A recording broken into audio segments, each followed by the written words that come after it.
Okay, so we continue our amazing series in our appreciation of incredible women in sports in honor of National Women's History Month. And I could not be happier to welcome in our next guest, Bonnie Bernstein, who I am so thrilled to be able to call a friend, but someone who has really, when I say done it all in this business, I really mean it. When you talk about ESPN, lead reporter for CBS Sports, has your own production company, doing documentaries about esports leagues for all things, has never been complacent, has always found ways to reinvent yourself. Bonnie, thanks so much for the time today. Hey, Maggie and Moose, so great to see you guys. Hope you're doing well. Thank you for having me. Of course, not to mention all of the philanthropic work that you do. You're on the board of Every Kid Sports, which provides funding for low-income families to cover league registration fees. I mean, you're everywhere. You're all over the place. So, Bonnie, let's start here because you are like a savant, too. You came out of college and, right away you were getting these massive, massive jobs. And, you're in your 20s. You're covering Jordan's second three-peat. I mean, how did you navigate that world at such a young age when you're getting these huge assignments?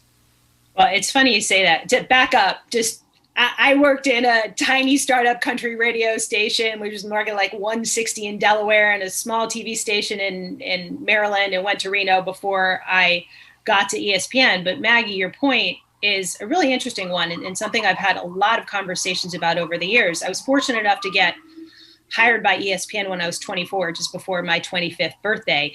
And it was sort of surreal at the time. I had actually applied for a job at, I think, the CBS affiliate in Austin because I'd heard it was a great town. I didn't think I was ready for the network world yet. I really felt in my head that I still had a lot of work left to do before I was ready to be there. But when those jobs opportunities come up, you don't turn them down. And I took it.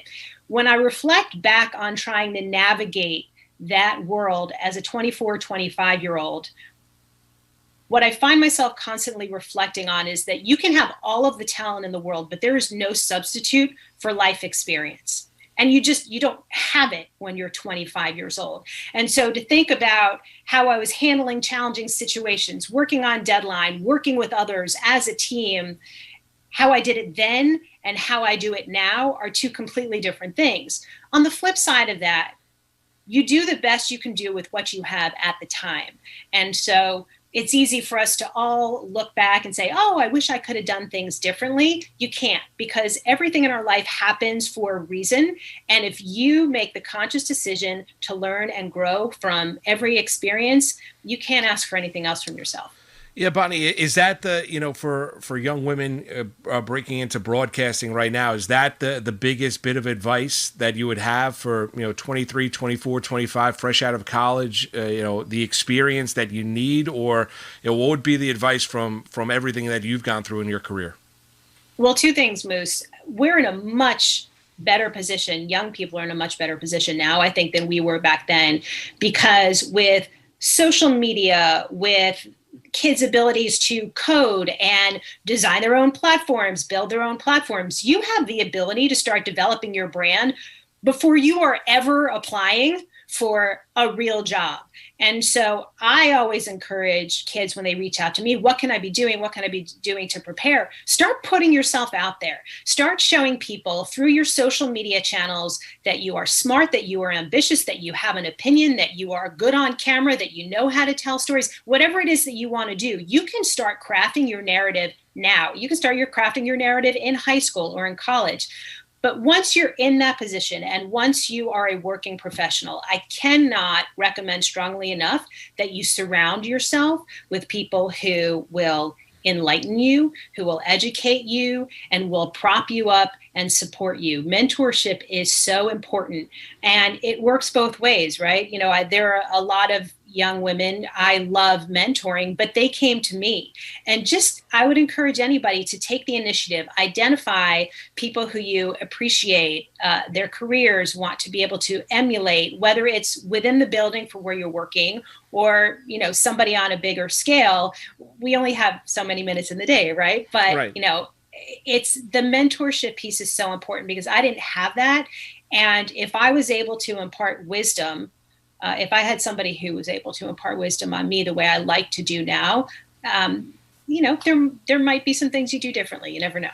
Bonnie Bernstein is our guest. Yeah, the paying it forward. And you've paid it forward to me, Bonnie. So, like, you are not just saying that. You are. You don't need paying forward. No, you're just fine. You have no idea how much your advice has helped me.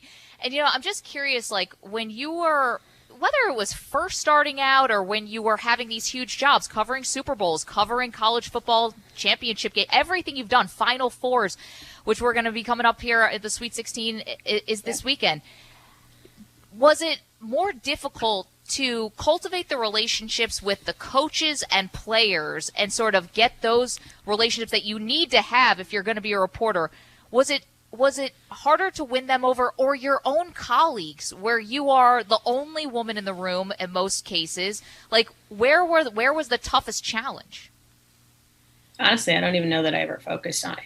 I knew that if I prepared the way I know how to prepare, if I came to the table with energy and good presentation, if I was providing solid information, everything else would take care of itself. I don't think a lot of young journalists realize how important that little amount of time before the red light turns on the camera is.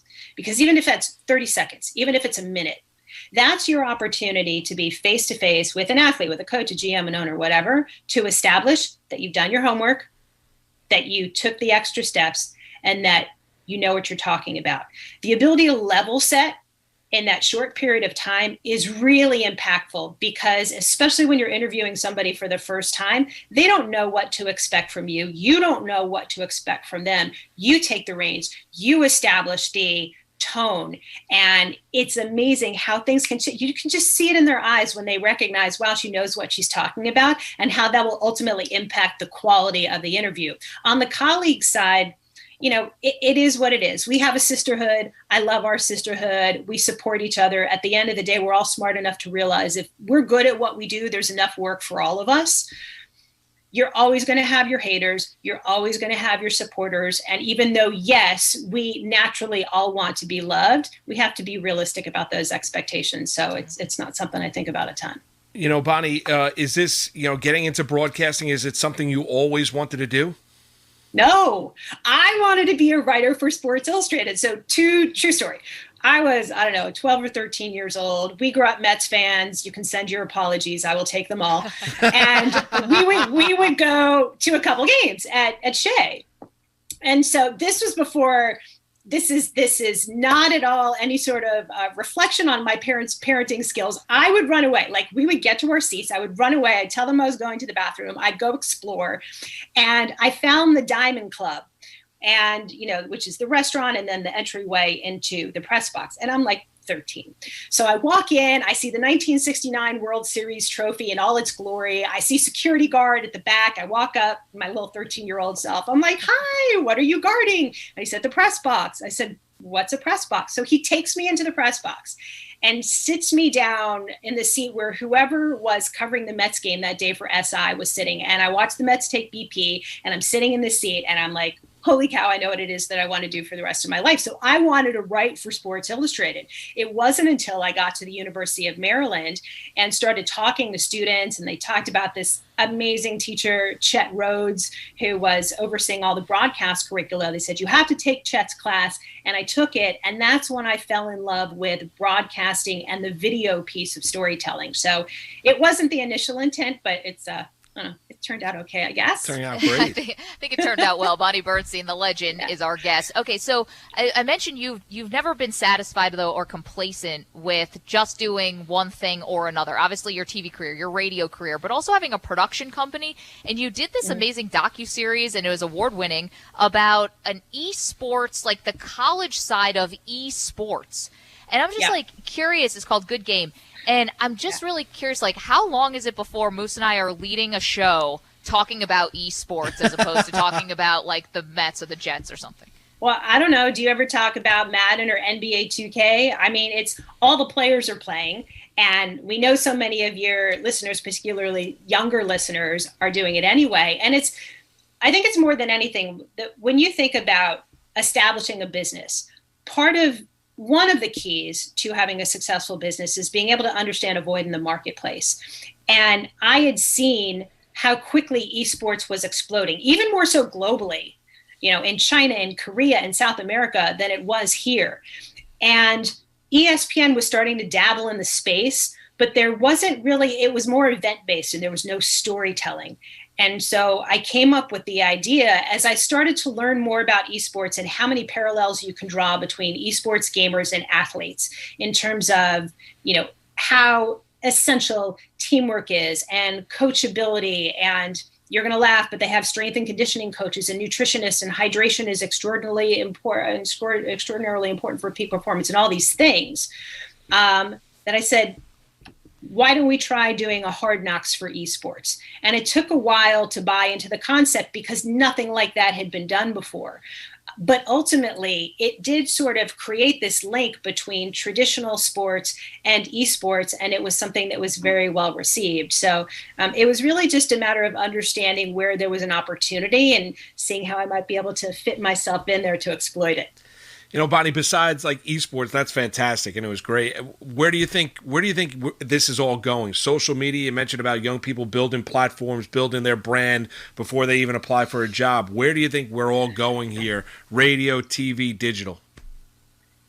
We have to understand, I think, first and foremost, Moose, that any medium, any sort of content is not a one-size-fits-all proposition, right? So you do your radio show for a few hours a day. You can throw the link to this live stream. You can do a whole podcast, and lots of people will download it. The likelihood that somebody's going to listen to it in its entirety, you have lots of diehard fans, so that might happen. But it's understanding, okay, who's the audience that we want to reach? For our younger viewers, what about our show today is going to resonate most with them? Can we figure out a way to cut this excerpt up and figure out something to do on TikTok or Snapchat? If there's a conversation that you guys have on camera that's super colorful, can you chop that up and put it on Instagram? Because Instagram is a much more visual medium. If there's breaking news, like Rothstein talking about Shaka going to Marquette, you chop that up, you post it on Twitter right away. And the more immediate you can take that sort of scaling down of the most important content that reaches your audience and push it out, the better chance you have, or any show has, to scale in a really meaningful way. So it's all about understanding who you want your audience to be and how you can go where they are and customize your content to really meet the need of that audience. It's like insanely comprehensive and so much more expansive than, the way we ever thought about doing content when we all first got into business. But if you want to be successful, that's the way of the world. Yeah, and I think it's second nature to the next generation, too. I think it's really intuitive to them. Very much. Bonnie Bernstein is our guest. So, Bonnie, on a personal note, too, one of the challenges that you've had in your career was actually a health challenge. It was DVR, it was deep vein thrombosis, and it really did create a lasting impact on you, obviously. And can you explain to our audience sort of what that was and how scary that episode was for you? Yeah, so deep vein thrombosis is a blood clot that typically starts in your leg. And in my situation, the blood clot encompassed my entire leg and broke off and said, okay, let's do some more damage. So let's just get into both of your lungs. Oh, and it was interesting because I had just gone from CBS back to ESPN, and I was doing the A game for college football for ABC, and then getting on a plane and going and doing Sunday Night Baseball because Peter Gammons was sick at the time and I was pinch hitting for him. I was traveling a lot. I wasn't working out as much as I wanted to. And I started feeling this pain in my leg. And then I was doing the Red River game, Texas, Oklahoma. And I'm standing on the sideline down in Dallas, and like my leg is just throbbing. Ultimately, it winds up being this blood clot. And I remember the pulmonologist walking in after I got my CT scan, and he said, I got to be honest, I have no idea how you're still alive. And he threw the films up and he's like, see all these little dots in your lungs? Those are blood clots. And so it was a really close call. And I think one of the most disconcerting things for me is I think, on a broader level, so many of us look at blood clots as something that really only afflicts the elderly. And what I've learned is DVT doesn't discriminate age-wise, gender-wise, ethnicity-wise.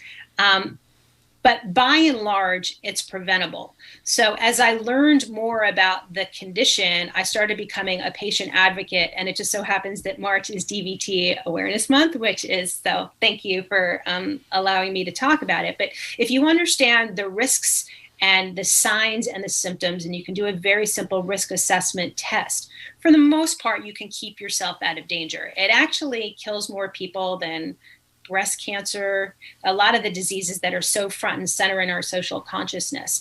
But it's really all about education. And so when I started thinking more about what my philanthropic platforms wanted to be, it ultimately became was youth health and wellness and DVT awareness. And actually, just if anybody's interested or has had similar experiences, I just posted something on my Instagram account today. United Airlines was nice enough to allow me to talk about some things you can do when you're on planes to keep yourself out of danger. So hopefully it's good information. That's awesome. Bonnie, That's awesome. We could talk to you for the rest of the show. Unfortunately, we have I to know. go. We'll have to take this offline. Yeah. I know. I of course. will. Thank you, guys. You'll have to come back on with us because I have 15 other questions for you. So we'll Absolutely. make a date for that soon. But thank you. You are a woman in sports that we appreciate and are legend. inspired by. So thank you so much for doing Thanks, this. Bonnie. Thanks, Mag. Thanks, Moose. Have a great day. You too. Okay. You too. Bonnie's great.